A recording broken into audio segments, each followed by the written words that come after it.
My name is Wagar Ahmed and I'm working with CNPC BGP for the last 23 years. This is the 23rd Dragon Boat Festival I am celebrating in the company. I know that the Dragon Boat Festival is a traditional festival in China. It commemorates the great poet Xu Yuan in ancient China. I also like Chinese culture very much.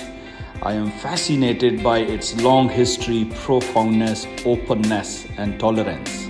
Our Chinese colleagues often invite us, my family, to taste Chinese food they made. We also share traditional Pakistani food with them. They like learning about our culture and celebrate our country's festivals with us. Gradually, my daughter fell in love with Chinese culture deeply and she dreamed of becoming an ambassador of cultural exchange between the two countries.